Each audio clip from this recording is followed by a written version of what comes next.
আজ আপনাদের দেখাবো হিমালয়ের রঙের উৎসব। পর্যটকদের জন্য খুলে গেল উত্তরাখণ্ডের ভ্যালি অফ ফ্লাওয়ার্স। বরফ ঢাকা শৃঙ্গ আর ৬০০রও বেশি প্রজাতির আলপাইন ফুলের চাদরে মোড়ানো এই উপত্যকা এখন পরিণত হয়েছে রূপকথার রাজ্যে। চলুন দেখে নেই কেমন সেই জায়গা।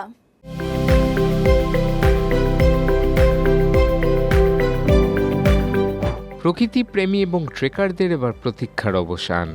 শীতকালীন ঘুমের পর হিমালয়ের কোলে আবার জেগে উঠেছে ভারতের অন্যতম প্রাকৃতিক আশ্চর্য উত্তরাখণ্ডের ভ্যালি অফ ফ্লাওয়ার্স। চামোলি জেলায় অবস্থিত ইউনেস্কো স্বীকৃত এই ঐতিহ্য স্থানটি ৪ মাসের জন্য দেশি বিদেশি পর্যটকদের জন্য খুলে দেওয়া হয়েছে। বরফে ঢাকা শৃঙ্গ এবং ৬০০রও বেশি প্রজাতির অ্যালপাইন ফুলের চাদরে মোড়ানো এই উপত্যকা এখন রূপকথার রাজ্যে পরিণত হয়েছে। ভ্যালি অফ ফ্লাওয়ার্সের মূল ট্রেলটি তেমন দীর্ঘ নয়, তবে উচ্চতার কারণে নতুন যাত্রীদের জন্য এটি বেশ চ্যালেঞ্জিং হতে পারে।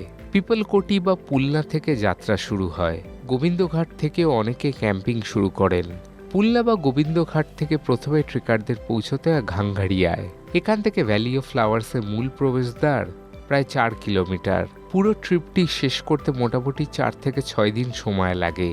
ঘাঙ্গাড়িয়া থেকেই একটি খাড়া রুট চলে গিয়েছে শিখদের পবিত্র ধর্মীয় স্থান হেমকুণ্ড সাহিব গুরুদ্বারে। একসঙ্গে দুটি স্থান ঘুরে দেখতে চাইলেও দেখতে পারেন।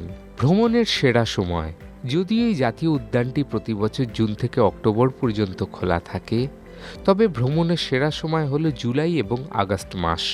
বর্ষার ছোঁয়ায় এই ২ মাস উপত্যকায় চলে পিক ব্লুমিং সিজন। বৃষ্টির কারণে পাহাড়ি রাস্তা কিছুটা পিচ্ছিল হলেও এই সময় একসঙ্গে হরেক রঙের ফুলের দেখা মেলে।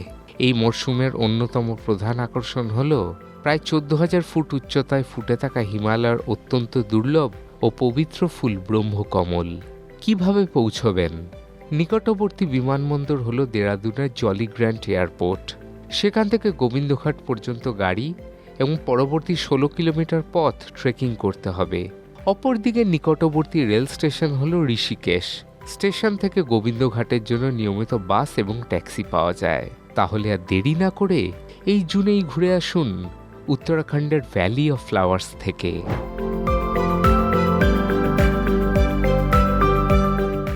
দেখুন এই সময়ের তথ্য ও চিত্র প্রতিদিন রাত ৯টায় ও সকাল ৮টায় শুধুমাত্র চ্যানেল 1-এ।